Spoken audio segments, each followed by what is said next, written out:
So my name is Tom Wujec. I work as a fellow at a software company called Autodesk. And my role as a fellow is to do primarily three things. I help chart our long-term strategy in terms of new technologies, new types of workflow solutions. Secondly, I work with leadership teams of large corporations typically to help them figure out their next generation of product or service. And thirdly, I help promote design thinking and technology as a way to foster innovation. Well, it's super fun firstly, but secondly, each reinforce and augments each other. So the fact that I get to work with corporations that are building next generation of cars or running shoes or diapers or visual effects for movies or video games or mining complexes or world's tallest buildings really allows us windows into the way in which, into understanding the way in which people are solving complex problems. And so often some of the best innovations occur by observing some of the practices in one industry and applying them to other industries. So it's a cross-pollination of that really is of value. Taking those insights or that knowledge and then helping steer our strategy gives us a great traction or connection with our customers.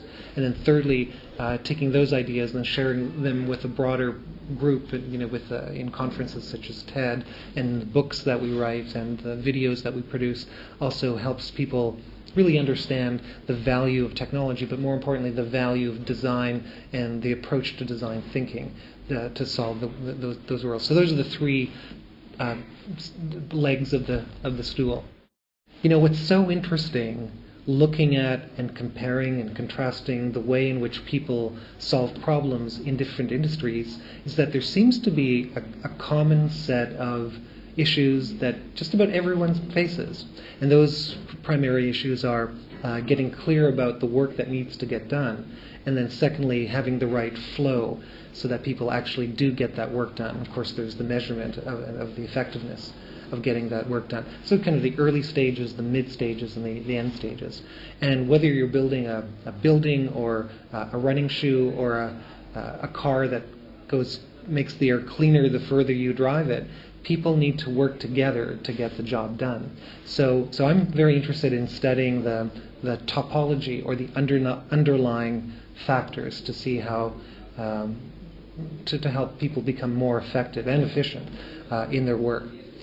In terms of clarity, it seems that there's about a half dozen lenses, if you will, that people need to see sharply through in order to get their work done. One is clarity of context, understanding clearly what is the problem that they're trying to solve, what's changing in their environment, who their customer is. A second lens is one of clarity of vision, to be very sharp about what product they're actually providing or what solution or what value they're providing and how it's better than their competitors and why their customers will value it. A third is clarity of strategy, where you invest and where you disinvest, where you put in resources, time and money, and what you will avoid, how to accrue value. A fourth area is clarity of process. So again, who's doing what? A fifth area, which so often is missed, but often is the most important in getting work done, is clarity of culture or clarity of values and beliefs. And then finally, the sixth area is clarity of action, what needs to get done next and how you measure it. And so whether you're building world's largest building or the smallest nanotechnology, people need to get sharp about each of those areas in a group setting in order to get work done. So different industries have their own ways of bringing clarity, and we share that across industries. The flip side is then the workflow, and of course that's where the technology comes into, and what Autodesk provides and what a wide range of technology providers create are tools to help build prototypes, but more importantly to help experience what the solution will be before a physical version is built. So in other words, building a digital model of a car, say, and crash testing it and seeing what the lighting will look like and seeing how it'll perform in rain are digital simulations that enable companies to build the right thing. And so those prototypes find their way in different industries. So there are people who have methodologies to build prototypes for diapers, or for chairs, or for visual effects for movies. And so again, what we study are the underlying principles of how to use the technology most effectively to get the job done. And I don't think there's a simple answer to the issue of what drives what. Is it process first, followed by technology, or is it technology primary, followed by the methodology? There are other factors as well, because sometimes it's the structure of the organization, or it could be the beliefs of the organization about what problems they're solving, and it actually even can be the physical environment that drives everything. So you need to pay, I think, very close attention as a designer to see how people work to implement the best solutions. Sometimes technologies are used to duplicate an existing process. So, for example, the way cars used to be designed in the 30s, 40s, 50s, and 60s, and it was through something called tape drawing. So tape drawing is literally a special kind of masking tape that allows you to create the contour of a vehicle on the wall, front view, side view, and so on. And so there were master tape drawers that would create these incredibly accurate curves. And eventually, when CAD software was introduced, they had no idea how to work with it.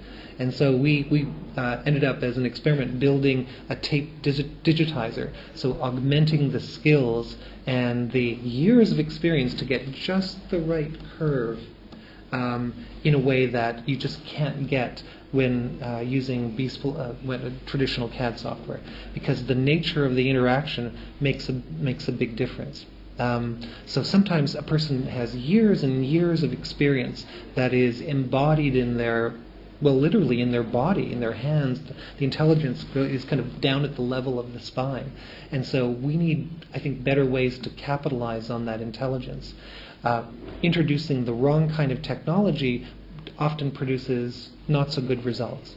Another example is when certain technologies were introduced, such as a kind of mathematical representation called NURBS. NURBS stands for non-uniform B-splines, and it's a mathematical description of creating a rounded three-dimensional shape. And so when NURBS was introduced, it became really easy for organizations to create blobs. In fact, there's this whole trend in the late 90s called blobjects. And so you might remember the Apple iMac came out in all these lollipop colors, had this certain kind of shape, and then it kind of looked like the Volkswagen Beetle and the Audi TT at the time. Well, it was the same kind of underlying technology that imposed its structure onto the design itself. So experienced technologists can actually tell what version of AutoCAD was used in the creation of a particular building because it was in the nuance of the building.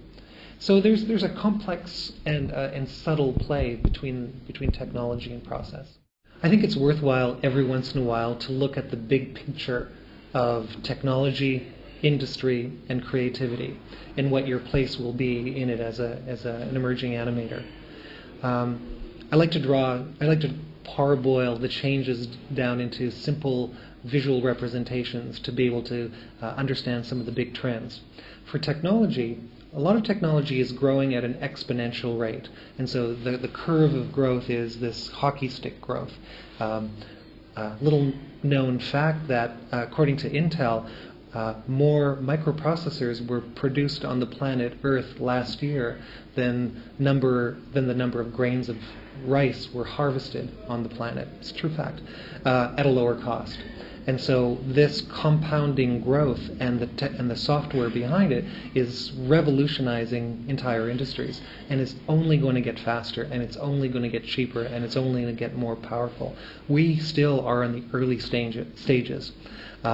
What this means is that technology is becoming more addressing higher level issues, and so what used to be considered to be impossible is now easily possible.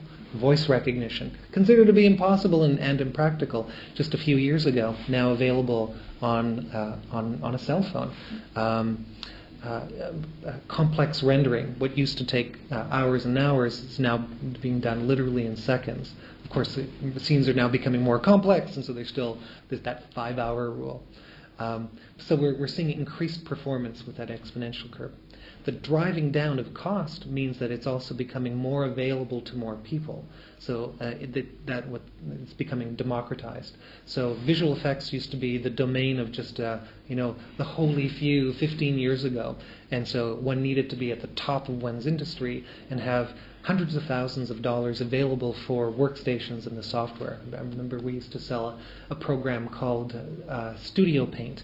We sold it for $45,000, one seat, to car companies, and you needed a $350,000 Octane infinite reality engine to be able to run it. And so very few people in the world would have access to these digital sketching tools. About 10 years ago, we took the same core software and made it available on the first generation of tablet PCs. The software dropped from $40,000 down to about $200. And it was better, it was more functional, had more features, and it ran on a $2,000 device.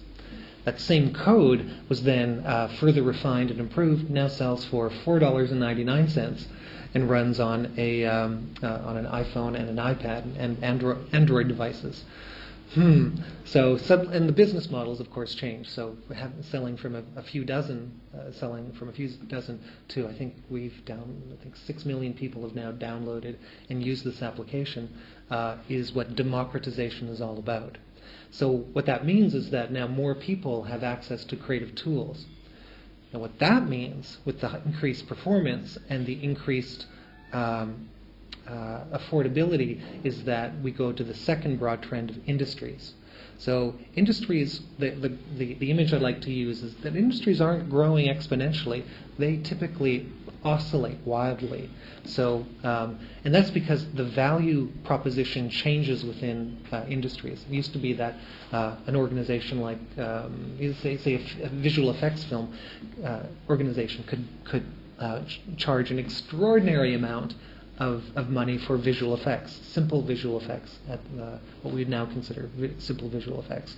As it becomes commoditized, the technology, and can be done not just in Silicon Valley or in Marin County, but can be done in Indonesia, can be done in South Africa, it can be done in Romania, well, the price drops, and so the value then changes.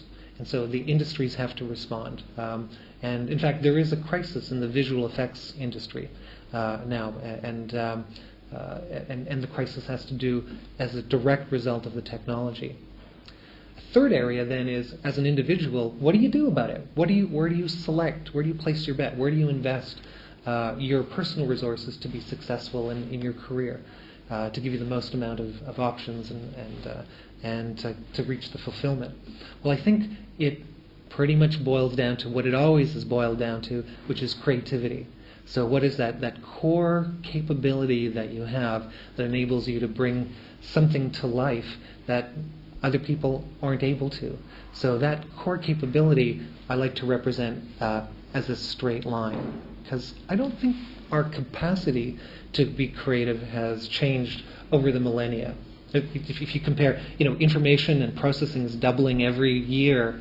The human processor, if you will, the area of our cerebral cortex doubles about once every 160,000 years, as opposed to every 1 year for process. So we are, I think, being more creative. We have more tools to have more creative output, but our core capabilities aren't. But I think that's something that we all need to really hone, and it's probably our most precious resource.